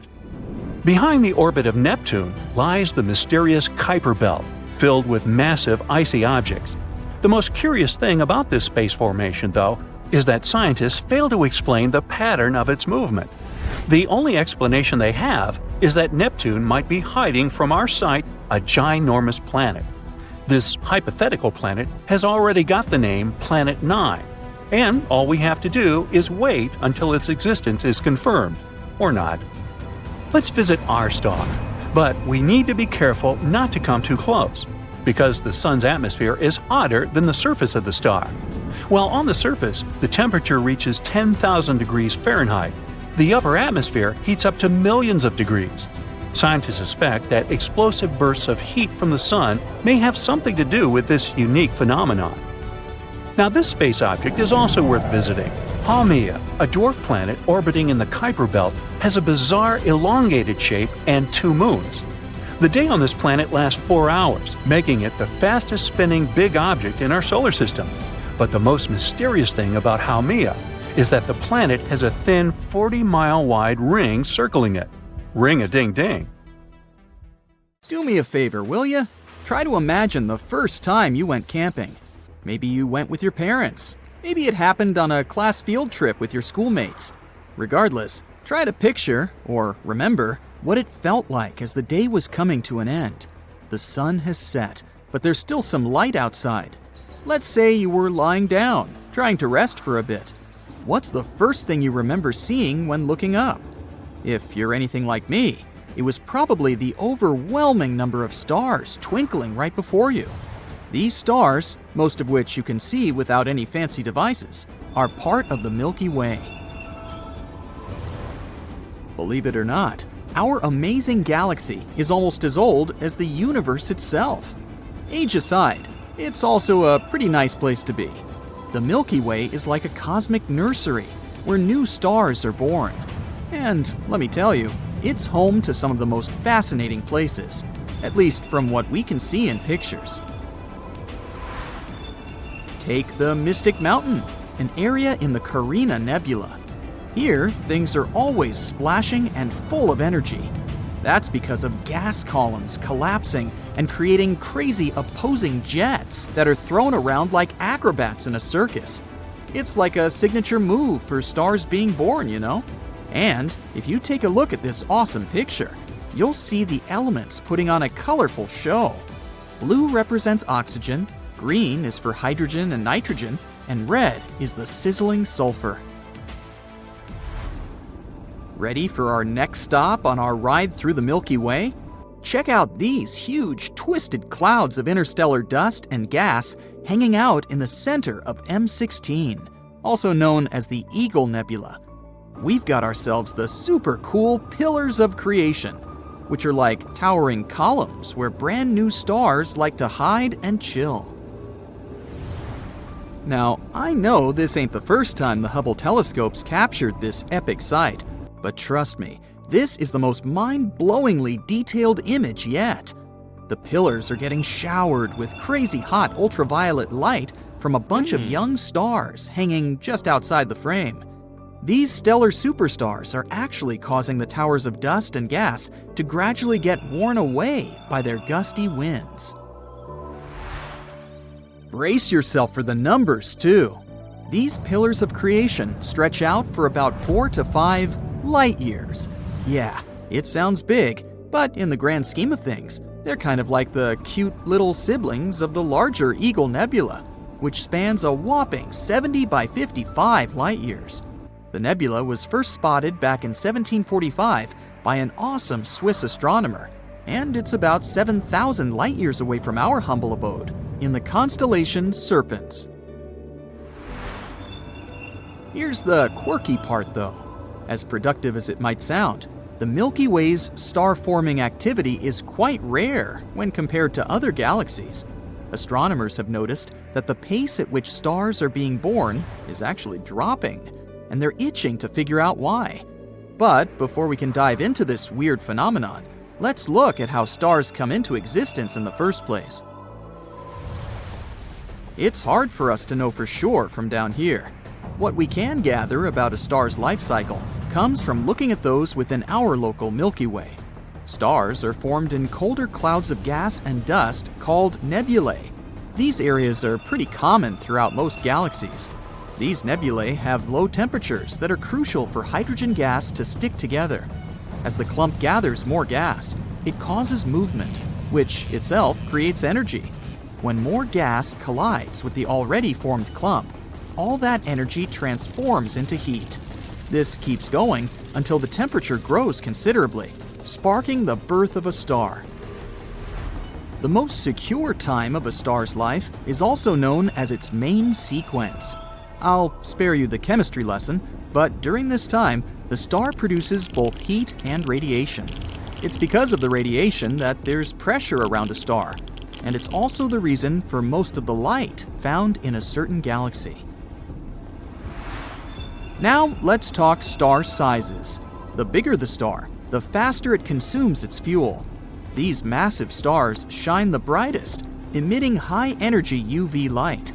On the other hand, lower mass brighties live longer, despite not being as shiny as their larger siblings. There's a variety of star sizes in most galaxies we're able to see from down here.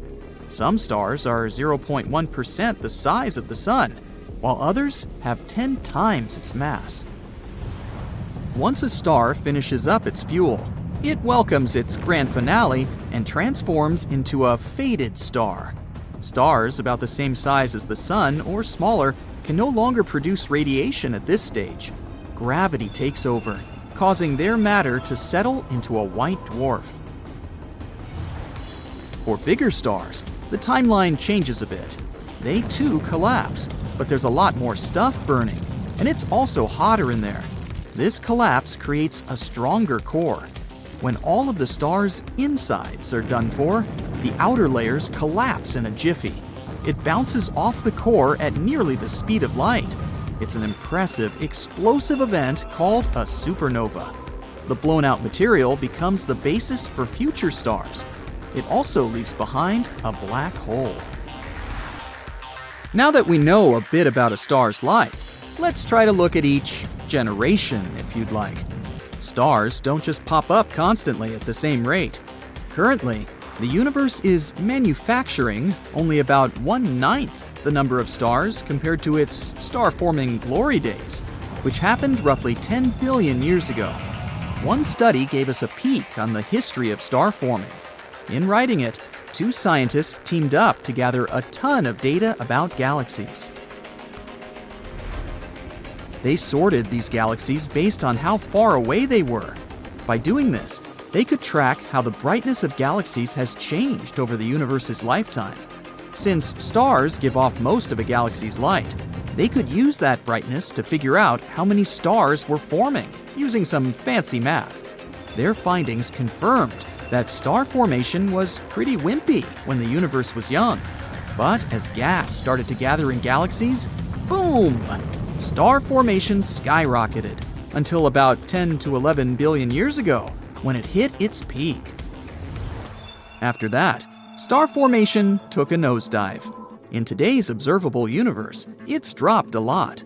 That means around 50% of the stars we see today were born in the first 5 billion years post-Big Bang. A mere quarter formed in the last 6 billion years. So what's causing this cosmic shift? Well, scientists think it's all about that cold gas that stars need when they're born. When galaxies form, the gas gets concentrated inside, leading to a star formation extravaganza. But then, the gas is used up quickly as stars doze off. When supernovae come into play, they blast away that much-needed gas for future star making. Not to mention, it also changes the chemistry of that gas. This crucial piece of information could be a starting point for the star-making decline we see today. Scientists are still not sure why this gas becomes useless. Galaxies are also pretty complex to begin with. There are all sorts of forces involved in maintaining their balance. For instance, when a supernova goes boom, the shock waves can sometimes cause turbulence and clumping of the gas, sparking the birth of new stars. But if the supernova is too wild, it can blast that same gas right out of the galaxy. With no gas left in the area, there's little to no chance a new star could form. Now, what does the future hold? Some scientists can't help but wonder what might happen if no new stars pop up. The universe might be simply filled with black holes and fading stars. Solar systems would become inhospitable as their stars lose power, and those ravenous black holes might munch on whatever material is left. As gloomy as it seems, you do have to admit it's a mind-boggling concept. Luckily, we don't have to worry about it happening anytime soon. The universe is a whopping 13.7 billion years old, but the dark era isn't expected to kick in until somewhere way further in the future. But hey, this is just one possible outcome of the decline in star formation. Who knows what other wacky possibilities the universe holds? Imagine simultaneously being born, growing up, and getting old somewhere out there in the universe. Sounds bizarre and unrealistic. And still, according to the block universe model of the world, that's exactly what happens with you, me, and other living beings on our planet. It's as if someone drew pictures about every moment of your life and then just piled them one on top of another, creating a giant block of all things that ever happen at any time and at any place. The future, present, and past exist at the same time and are equally real. The block has 4 dimensions. 3 of them are spatial. It's length, width, and height. There's one more, time. To make it easier, let's picture our world as a cuboid, which is basically a 3-dimensional rectangle. Its height and width represent 2 of the 3 spatial dimensions of the universe. As for the 3rd spatial dimension, we'll replace it with time. At one end of the cuboid, we'll drop the Big Bang. And at the other, there will be the end of the universe. Let it be a big crunch. Our cuboid is filled with every single event that ever happens. Even this moment, when you're watching this video, exists somewhere in the block. Now, we perceive today as the present, yesterday as the past, and tomorrow as the future. From this perspective, it seems that time passes. But in the block universe, time doesn't flow. There's no specific present moment since the notions of the past and future are relative. You see, we are always located wherever we are, which means that everyone remains in the present. But the block universe theory doesn't deny the notions of earlier than and later than. These relations remain no matter what and regardless of where anyone is located.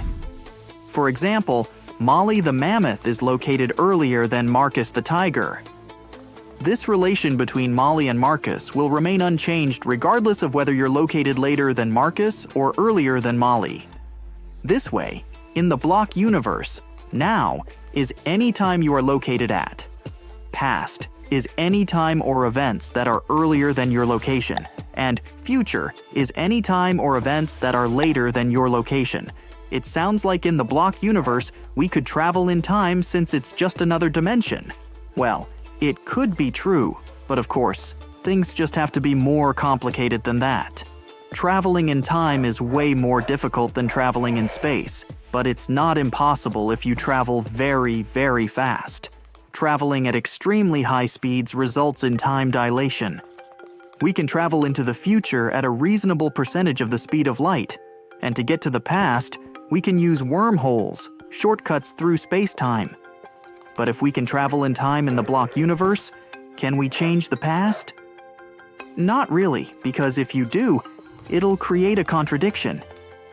Keep in mind that, in this universe, the past is the same as the present or the future. What is past to you is future to someone else. And when traveling to the past, you're going to someone else's future. In the past, you'll act just like you do in the present, but you won't be changing the past. All your actions are already predetermined in the block universe. At the moment of the Big Bang, it's already clear that at one point, you'll travel to the relative past. Just like what you do tomorrow makes tomorrow the way it is and has always been, what you do in the past makes it the way it is and has always been. The events in the block universe do not change. As a time traveler, you don't suddenly appear in the past. It's always been the case that you're located in the past. And nothing a time traveler does can change anything in the block. Instead, whatever you do at any time makes that time the way it is.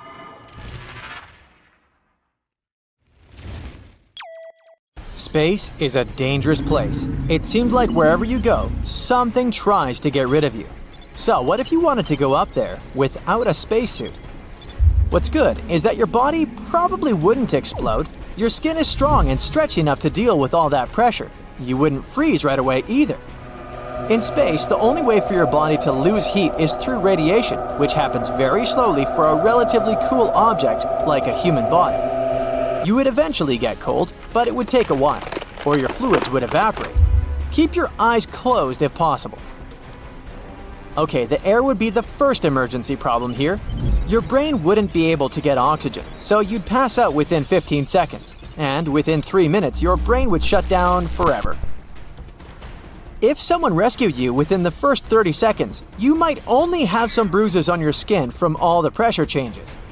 Hopefully you didn't try to hold your breath before they catapulted you out there though. In that case, the air in your lungs would cause them to rupture, which again wouldn't be a happy end. But here's a spot where no one would be able to save you, the center of the galaxy.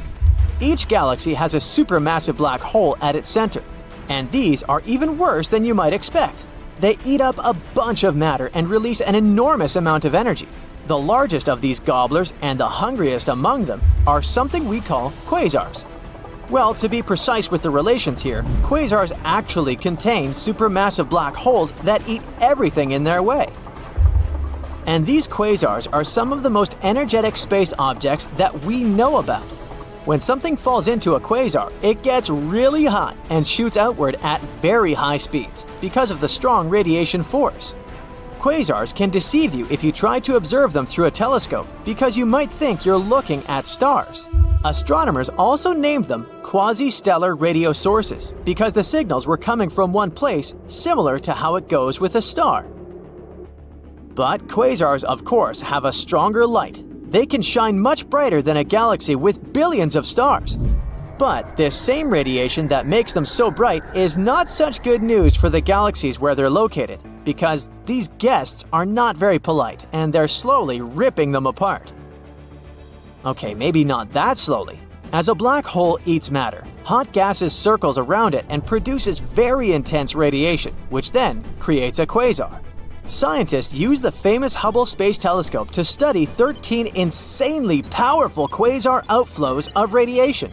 This energy can travel at speeds over 40 million miles per hour and reach temperatures of billions of degrees. One particular outflow of radiation they studied got faster and went from nearly 43 million miles per hour to about 46 million miles per hour in only 3 years. The energy these outflows carry is several hundreds of times stronger than all the light our entire Milky Way galaxy emits. And all this hot gas is moving so fast that it can really cause a lot of damage to the host galaxy. It rushes through the galaxy like a massive tsunami, faster than anything we've previously discovered in space. At the same time, it's pushing apart all the potential material that could get together and form new stars. In just 1 year, this quasar wave can push away as much matter as hundreds of suns and create spectacular fireworks. I mean, the light show would be cool, but that seems like an awful lot of wasted material. These things we're discovering can really help us answer the question that's been bothering us for such a long time. Why do big galaxies stop growing after they reach a certain mass? No wonder when the quasars don't even allow new stars to be born. How rude! I mean, a black hole itself can't destroy the whole galaxy. When a star gets too close, a black hole will tear it apart with its strong gravity. This creates a lot of energy and a bright flare too. And even though we can't really see a black hole itself, scientists can at least study these flares. They can measure their energy more accurately than ever before because they look at how the surrounding dust absorbs and re-emits the light from the flares. It's actually similar to how echoes work. Scientists have also used NASA's Chandra X-ray Observatory to study more than 100 galaxies and realized these black holes are consuming thousands of stars, so they could gain more weight. There are different types of black holes. We call smaller ones stellar mass black holes. They're about 5 to 30 times the mass of our Sun. On the other end of the scale, there are supermassive black holes that nest in the centers of large galaxies and weigh millions, or even billions of times the mass of the Sun. And recent research tells us there are intermediate mass black holes, which lie in between the two extremes. And it seems these intermediate black holes could be small black holes that had been eating lots of stars, becoming bigger. The special buffet a black hole just can't resist is when there's a dense cluster of stars in the center of a galaxy. Yum! So yeah, black holes are mean fellas, but there's still no way they could eat a whole galaxy. A black hole's gravity is just not strong enough, unless there's a quasar around, making its force stronger. Don't worry though, quasars are usually billions of light years away from us. That means we see them as they were billions of years ago, because light takes time to travel. And light years represent the amount of time necessary for that. It's great that we can study quasars, not because they're pretty cool, terrifying, but still cool, but because with their help, we can learn more about how our own galaxy formed and developed. Quasars are part of a larger group of objects called active galactic nuclei. This family tree also includes Seyfert galaxies and blazars. These are not as awesome as their cousins, but okay, we'll give them a short introduction. Seyfert galaxies may look normal in regular images, but they emit a lot of infrared radiation, radio energy, and X-rays. Basically, they're similar to quasars but release less energy, and they have supermassive black holes at their centers too. Copycat. Blazar and quasar sound pretty similar, huh? Still, they're a bit different.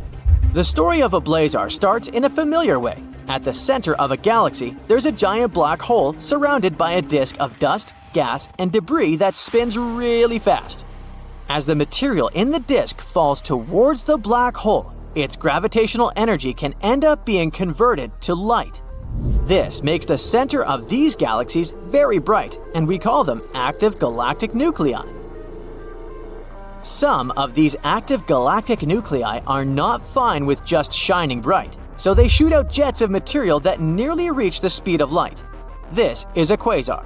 But when a galaxy happens to turn so that the jets point towards our home planet, it's what we call a blazar. And yes, it's like Earth is staring down the barrel of a cannon. Quasars and blazars emit jets of particles pointing towards us or in our direction. Scientists believe Seyfert galaxies are different because they emit jets pointing away from us, which is why it's harder to detect them. These jets from blazars can release particles with lots of energy that we call neutrinos. A couple of years ago, scientists discovered a single neutrino that traveled from a supermassive black hole in a blazar located about 4 billion light-years away. This was so exciting because we've captured neutrinos from only 3 cosmic sources so far: our Sun, a supernova, which was a powerful explosion that happened in a nearby galaxy in 1987, and now from the blazar. In March 2018, a team of scientists claimed that they had found a galaxy without dark matter. The thing is, around 84% of matter in the universe doesn't emit or absorb light. Astronomers call this stuff, which can neither be seen directly nor detected by indirect means, dark matter. It supposedly affects visible matter, radiation, and the very structure of the universe. It also seems to exert gravitational pull without interacting with light. The existence of this bizarre matter was suggested to explain an even weirder phenomenon. Based on the light scientists can see with their telescopes, the universe acts as if there's much more mass in it and, therefore, much more gravitational force than our theories predict. That's why that galaxy without dark matter might be the first such object ever found in the universe. Plus, it could deal a blow to an alternative theory explaining the weirdness of our universe. According to that theory, gravity acts a bit differently than we thought, but in this case, it should be different everywhere in the universe, including this dark matterless galaxy, not just in some spots. But there's one problem here.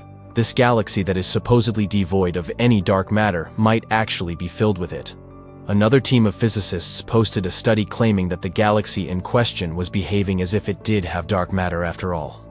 The original paper published in March 2018 based its mind-boggling claim of the dark matter-free galaxy on the way clusters of stars were moving through the thin, diffuse space it occupied. These stars seem to be traveling at exactly the speed Einstein's equation of general relativity would predict based on visible matter. In other words, more slowly than they would if the galaxy was mostly made up of dark matter. But the newer study suggested differently. Its authors stated that the researchers behind the first paper had measured the distance between the galaxy and our home planet incorrectly. If their suspicions are true, it might mean that the galaxy is actually much closer to us than the original researchers thought. Normally, astronomers calculate the mass of galaxies based on space objects' brightness and distance to them. If the galaxy in question is closer to Earth than we thought earlier, then its dimness means it's less massive than estimated initially. If it turns out to be true and the galaxy is indeed lighter, it will make much more sense. If this is the case, its globular clusters are moving so slowly not because they're stuck in some kind of dark matter desert. Instead, they're simply traveling at a speed normal for a lightweight galaxy. The first team disagrees and states that the new analysis is flawed, saying that the second team seems to be misinterpreting the key distance measurements coming from the Hubble Space Telescope. That's where it gets slightly technical. Pixel variations might have been mistaken for individual stars. If the galaxy was as close as the second team claims, then it would be resolved into a sea of individual stars. But it's not. Instead, the stars are gathered into clusters. In reality, though, something deeper than a dispute about the movements in a tiny faraway galaxy is going on. It's an argument about the very existence of dark matter. And here we've got a paradox on our hands.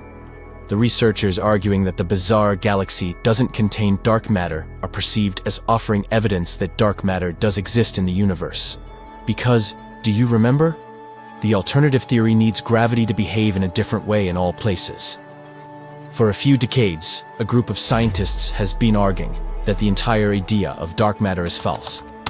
even though researchers have seen some indirect evidence of dark matter, like its pull on distant stars and galaxies. Not even a single fragment of it has been captured.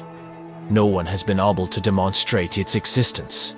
The majority of those who disagree with the idea of dark matter are interested in the alternative theory, the one where gravity is kinda off-kilter. And if the real laws of gravity are indeed a bit different than what we can find in physics textbooks, then perhaps we don't need dark matter to explain the behavior of the universe. Ooh, you're on a beautiful planet with unusual nature. Around you are ordinary people walking on this exotic planet. And now, get this, it's our new home. Humanity decided it was time to leave the Earth, and now we live very far away in another galaxy. But what happened to our home planet? Well, our solar system itself had an expiration date.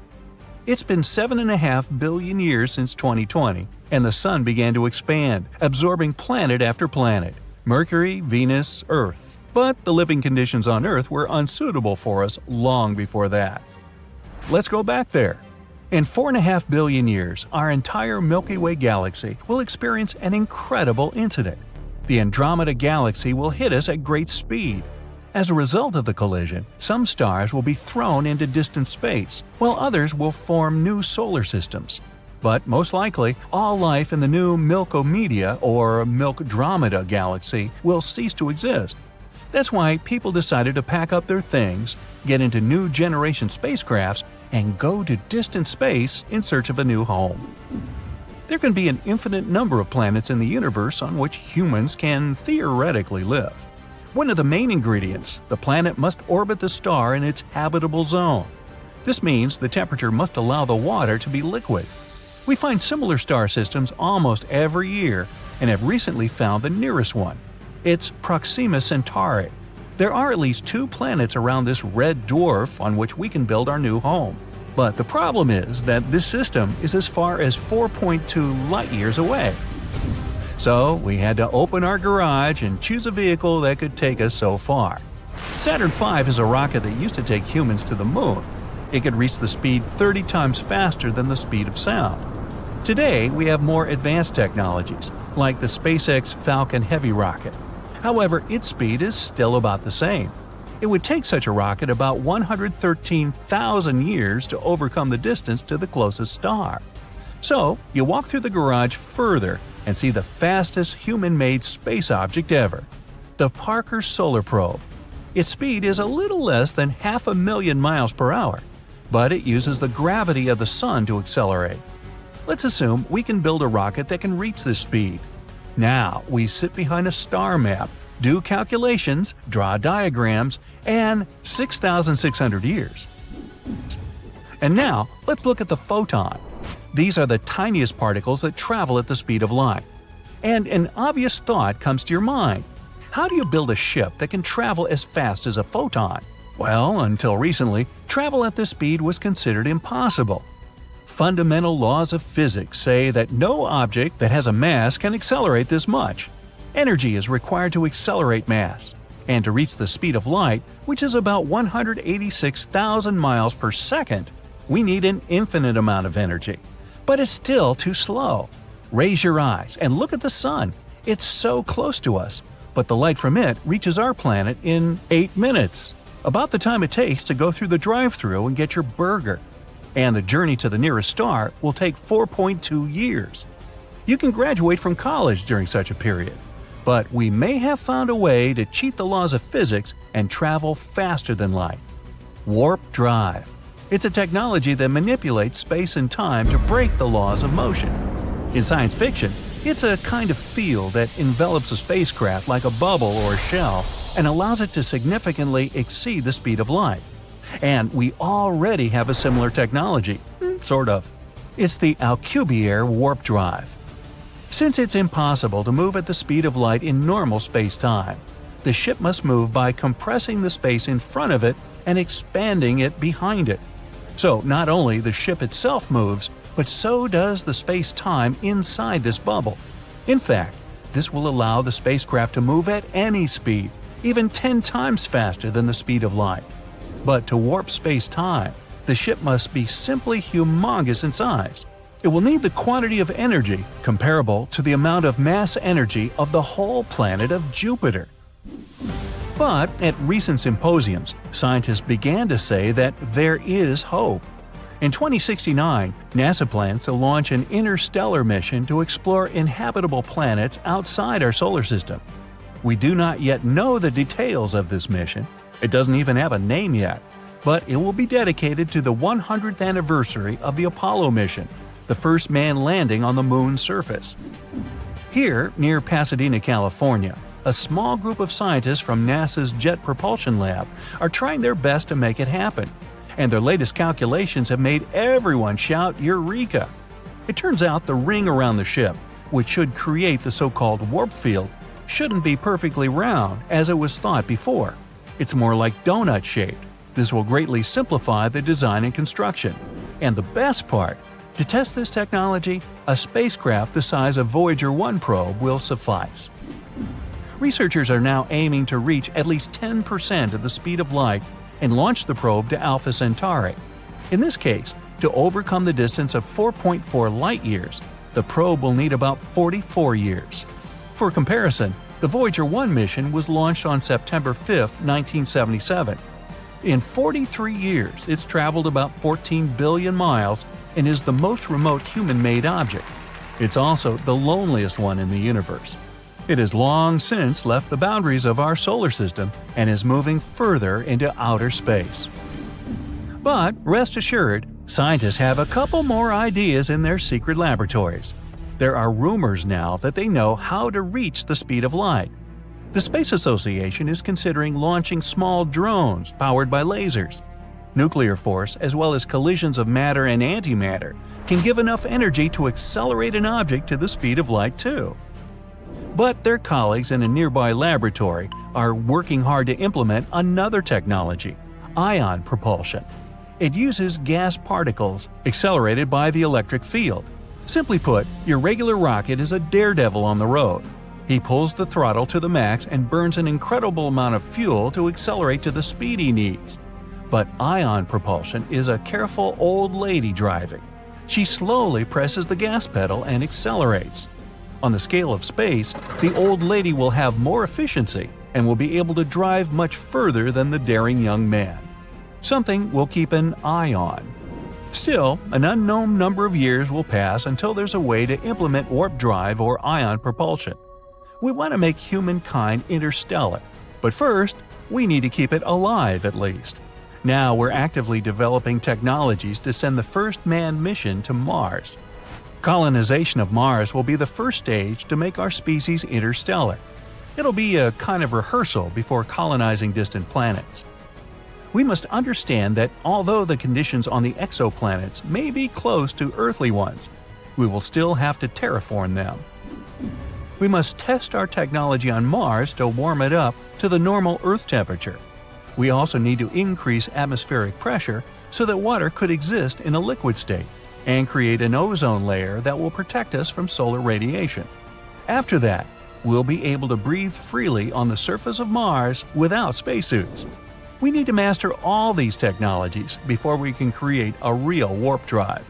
Centuries ago, people sailed the oceans and perfected their ships to fully explore our planet. Now, we will be the generation to build new ships and go on long journeys outside the Earth. Warp drive will open up incredible horizons for us. Take a look at our galaxy. There are countless stars. Around each of them may be planets, and on some of them, there may be life. Warp drive will allow us to get in contact with this life and explore our galaxy much faster. And this future is already close. Soon, we'll have the chance to join the pioneers, put on beautiful suits, and travel the expanses of space in search of adventure.